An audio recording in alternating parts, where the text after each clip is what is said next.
One more day of reveals after this, but here we go with some FRELJORD cards. Okay, 5 mana reptile, Glacial Saurian, 5/5. When I'm summoned, grant the top 3 units in your deck +1/+1. If an ally has a different subtype than me, draw one of those units. Okay, this is nuts. Right? This is that 2 mana card on a unit, on a 5/5. Yeah, it's drawing FRELJORD. Wait. It is pretty specific that you need a different subtype. So this is a Nico card, right? This is also like the best reptile for Nico. I want to say maybe it's Froop and Anura.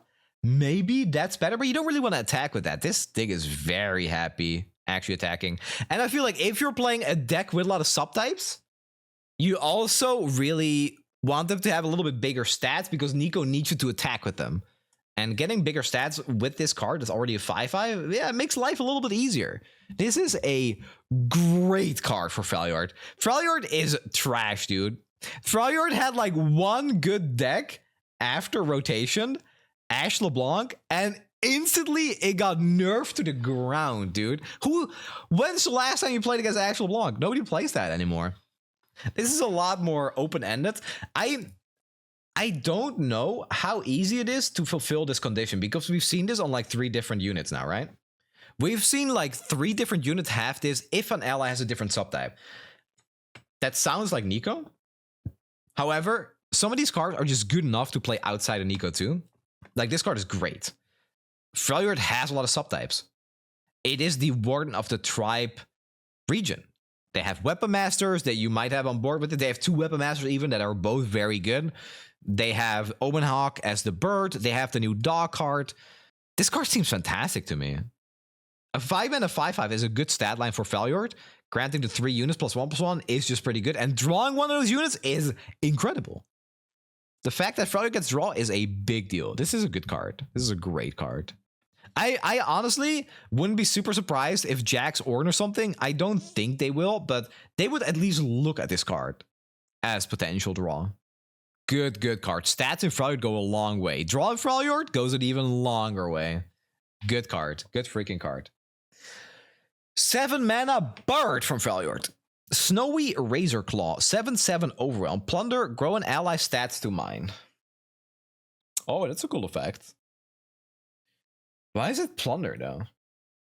So they're still printing plunder in this region. My problem with this card is that FRELJORD needs you to attack to activate plunder most of the time.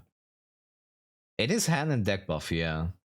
But if you can't make something a 7/7 or bigger before the attack, it's like, what's the point?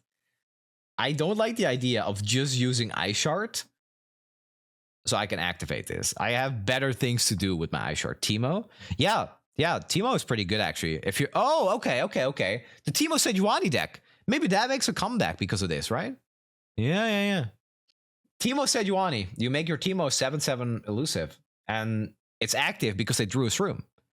Ah, I see. Yeah, the tiny dactyl. Yeah, you need the way you play this card is finding a way to activate plunder without overextending any of your resources. So the bird does that. Cards like Poison Dart do that too. Poison Dart is very good at just paying 1 mana to activate plunder. That's fine, right? But if you're using Ice Shard like 3 mana and you're also damaging your own units, that's not great. You don't love that. And yeah, also, if they just drop off caps. I could see like a Teemo deck with this. That's pretty much the only thing though, because if you're playing a Teemo deck, that's like synergy on 2 points, right? Your opponent drawing shrooms, so you get to activate plunder is good, because you don't have to do anything additionally. And growing your Teemo to a 7/7 elusive is good. That being said, it's still a bad card, but there are some things you can do with it. There are definitely some decks that will be interested in the Snnuy Razorclaw, but they're not going to be good decks. That's all I'll say. Cool card though, cool effect. 3 mana Landmark. Temple to True Ice. When you summon an ally, grow its health to equal its power. This is like Altar to Unity almost. Oh my god, you could play LeBlanc with this, or the Glory Seeker, the Trifarian. You can get a 5/5 LeBlanc, a 5/5 Challenger? Oh, okay, okay. This is a Path to Champion. Yeah, I have seen this one in Path to Champions too. Ash LeBlanc is really interesting with this card. It's so slow though. But yeah, so is Alter to Unity. I like this card. The 7/3 Challenger. It only grows health. So it's not like you get square stats. If your health is higher than your attack, you don't get extra attack. This is a really cool card. If there is a slower meta, this will probably be insane. I feel like this will want to be played with Noxus to some capacity. Because of LeBlanc and the Glory Seeker and maybe other, like the 5 or the 2 drop that's grows to a 5/2 if you have another Nox and ally. That's like a 2 mana 5/2, 5/5. That's good. This is a really, really, really good cards. Like, this is insane, but you do need a slower meta. Against aggro, you do nothing with this. Literally nothing. This is grow its health to equal its power. So the 1/5 doesn't work. You need the health to be lower than the attack to have any effect at all. That's why you need a region that has a lot of attack and not a lot of health, like Noxus. Nico is pretty fast. I think Nico will want to be playing a pretty fast deck. This card is very, very good. This is a great card. It's just, it would require a very specific meta to be good.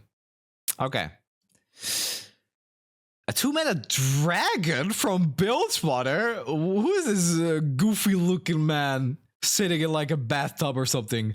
Dragon Prince Grinzo, a 2. Each round, the first time you summon a 1-cost ally, refill 1 spell mana.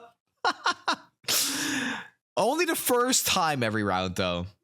Okay, so you summon one cost follower after Grinzo, and you basically pay for itself because it has a tune itself. That is pretty strong, honestly, but it's like, do you want to play a 2-mana 2/2 dragon? Okay, and dragons aren't usable by Nico. That's so weird, man. What a crazy card. What? Yeah, is this for Evelyn? Is this the Evelyn card? I mean, you don't really need to go to Buildspotter with Evelyn because the Siren Song is playable in her origin. It doesn't have Fury, but it does have a tune. Such a weird card. This feels so random, doesn't it? I know we're in like the subtype soup expansion, but what is this? The Fizz region? Yeah, it is the Fizz region, yeah. It makes sense. Like, an effect like that, it makes sense. I'm just so blown away by the fact it's a dragon, dude. Why is it a dragon? Oh, a Jack card. I see. I see. Yeah, with the new 4-drop. With the promoter. Hey, there's Poros. Grinzo living a good life, dude. Okay, and the next card, this is one we have already discussed. We talked about this on the day of the leak, and we saw this one. Now, I think this is a pretty good card. It's just, it doesn't have a subtype, and it's a Piltover. And those are two things that are, for this expansion specifically, probably gonna let it down. Because this is really good with Husks, or with Poros, or with a Buildspotter 1-drop deck, right? But the region that this is in is none of those things. None of these decks want to go to Piltover. So, because of the region, because it doesn't have a subtype, I think this is pretty bad. Yeah, it doesn't have Overwhelm. It's just like, okay, this grows big pretty fast. Like, for each 1-cost ally, you summon this game. You could summon this as a 4/4, right? If you have been playing 1-drops. And that's good, dude. Like, a 3-mana 4/4 quick attack is good. Don't underestimate that. That is a real card. It's just that, yeah, the region is so weird, man. There's like even, there's like ice everywhere. And for some reason, it's still a Piltover card. Like, why? Okay, and then we have the final card. 2 mana, FRELJORD, 2/1, Ingvar the Younger. Pick an ally. Grant it and all other allies that share a subtype with it +1/+1, or manifest a follower that shares a subtype with it. Grant it and all other allies that share a subtype 1/1, or manifest a follower that share. Okay, this is insane. Okay, this card is nuts. This card is insanely good. This is going to be played in like almost every single FRELJORD deck. If you're playing a Poro deck, this is a Poro snack on the body. This is actually a 10 out of 10 card. This card is turbo nuts. Potential do nothing. I don't think you ever come across that situation, because even if you're playing something like Omen Hawk, which Omen Hawk has become a much better card this expansion. Much better card. Oh my god, on elites, dude. Oh my god, elites. Citria on turn 1, and then you play Ingvar for +1/+1 on Citria next turn. You can play a 5/5 blocking Badger Bear on turn 3. Holy. It's not everywhere? Oh, only on field? Is it actually only on the field? Oh, okay. That kind of sucks then. Wait, hold on. What does Nico say? Oh, and Nico does say everywhere. Oh my god. Okay, never mind. Never mind. Everywhere where we completely broke, yeah, it'd be a 2-mana Poro Snacks on the body. It's still pretty good, but it's not insane. It's still fine. Such a weird wording though, man. It can still be kind of like a Bannerman. Yeah, it can still be a Bannerman. If you play this in Elite, it's very good. This might... Okay, so we've seen Elite decks just be Demacia, right? They haven't been splashing because Elite players are unoriginal. They don't know how to deck build. They just want to click on one card with the same name 40 times and then have a deck that way, right? But if they actually start going to other regions like FRELJORD, this becomes incredible. It's still a good card, yeah, because you can generate a card. Yeah, no, it's still very good. It's still very good, but it's obviously a lot worse than I originally thought.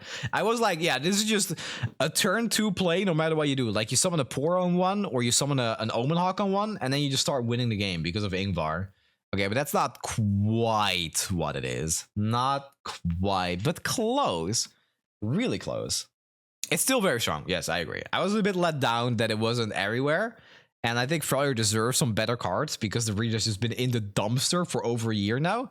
But it's still really, really good. This is a conch with a condition. And, well, we know how good conch is, right? Conch is a pretty great card.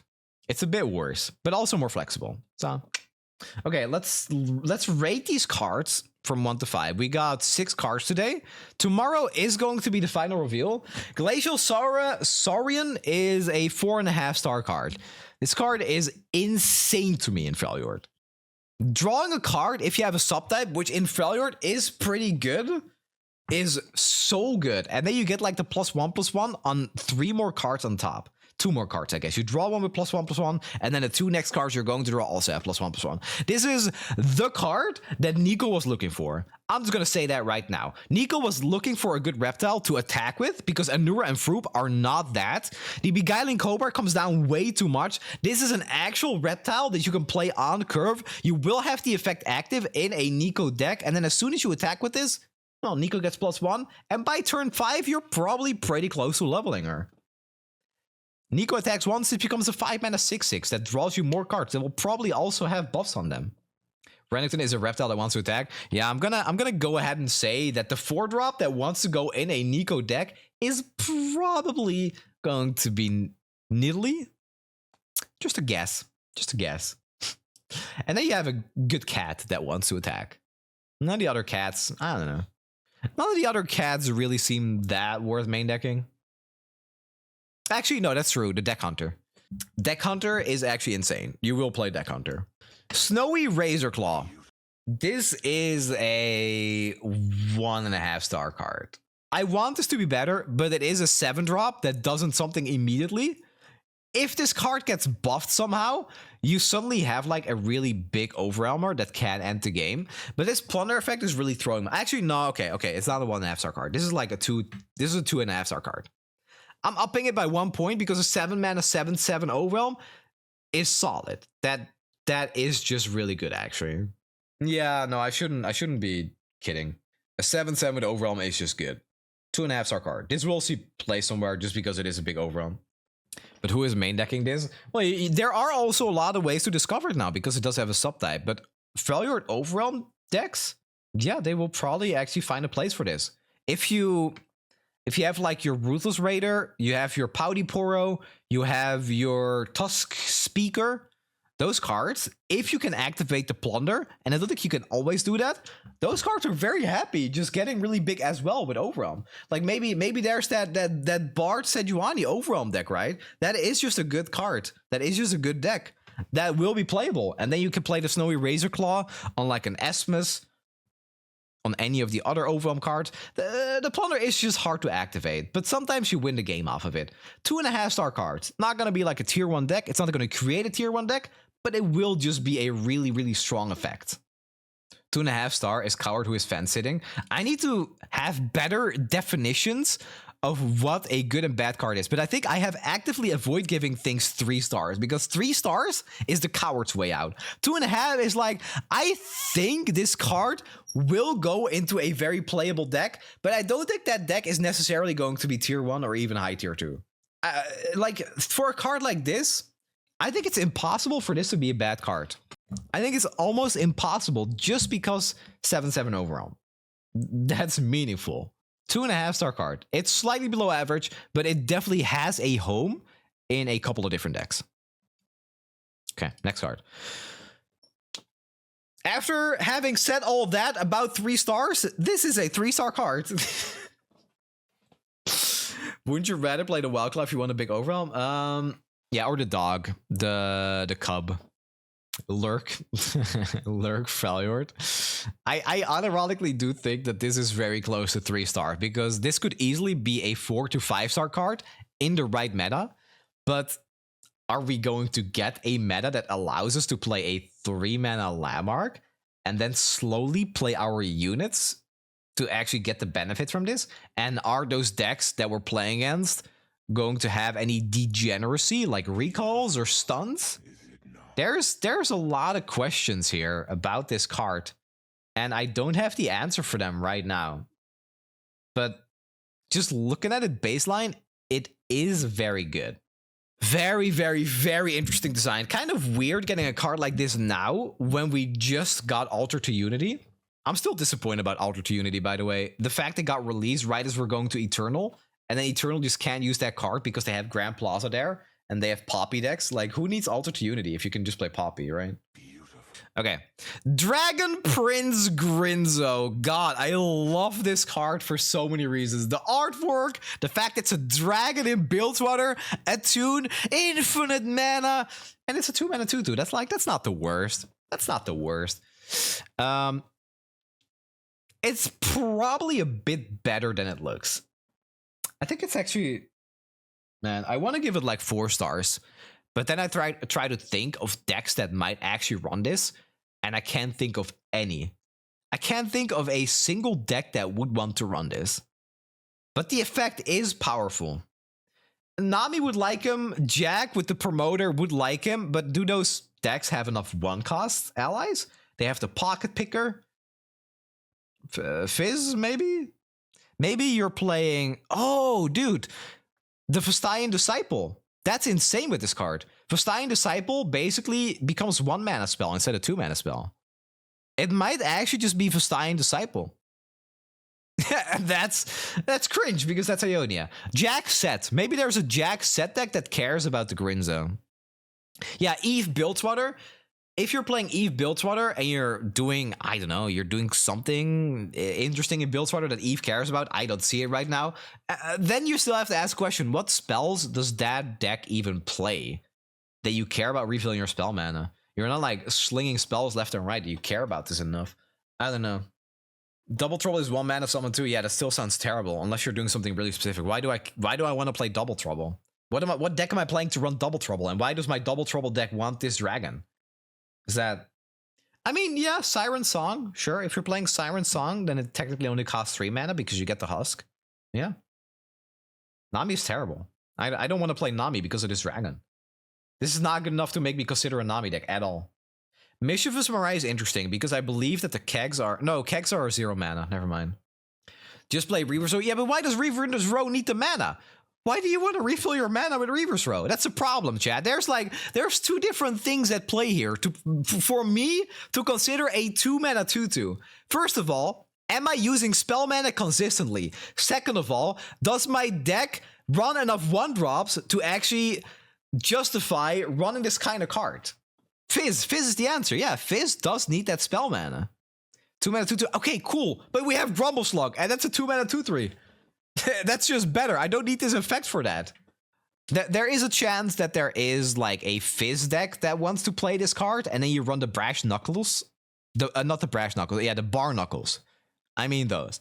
And then sometimes, in some scenarios, you're playing Dragon Prince Grinzo on turn 2. He attunes. You play the Bar Knuckles on Grinzo. Next turn you play Fizz. And then you have that spell mana if you want to play another 2-drop. So you can dodge the spell with Fizz. Something like that. Something like that. That's all I can see, really. This is a bit of a mismatch. Like, summoning 1-cost allies and refilling spell mana. The one thing that works with that is Fizz.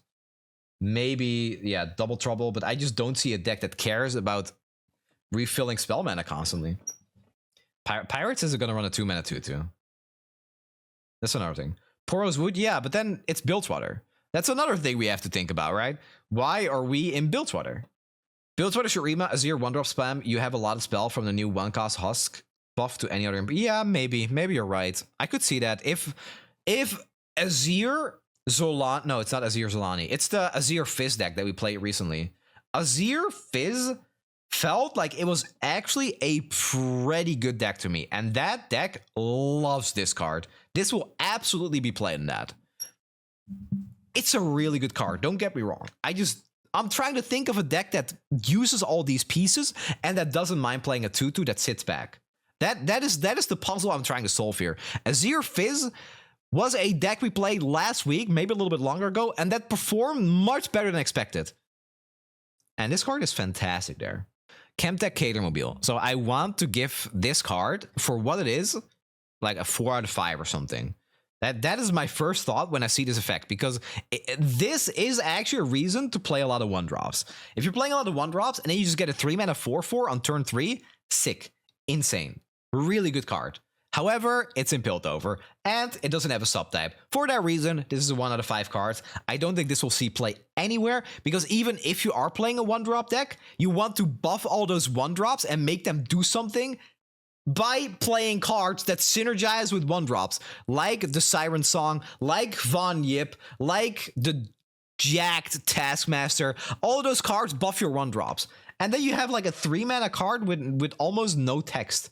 That is just a quick attacker.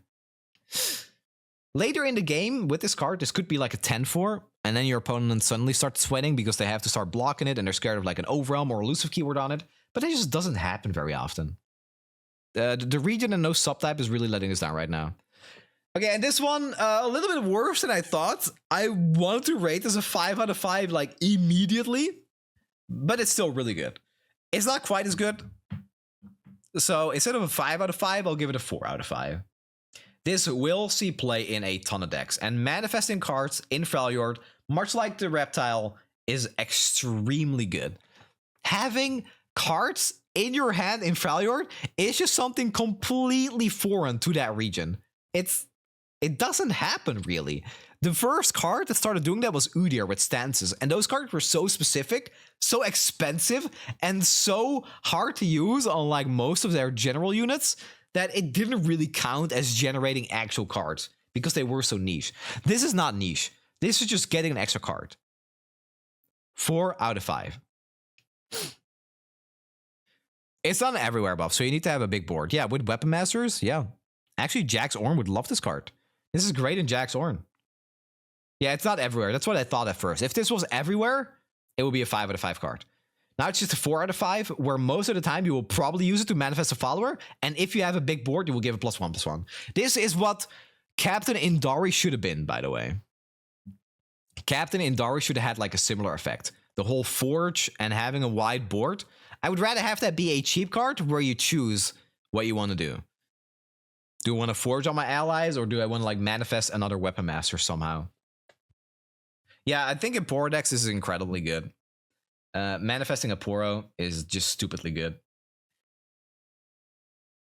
There's so many good options there.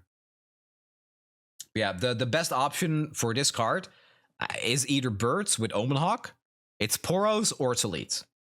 Elites, crazy with this. This is their new Bannerman. You play 37 Elite Demacia cards, and then you play 3 of these, and then sometimes you just play like a 2-drop on turn 4, and then you play Ingvar the Younger, and your entire board gets +1/+1. Nuts. It also manifests, another Elite if you really want to. Super, super, super good. This card is going to see play a ton. It is so good. Those are my ratings. Real standout cards are actually just the Glacial Saurian.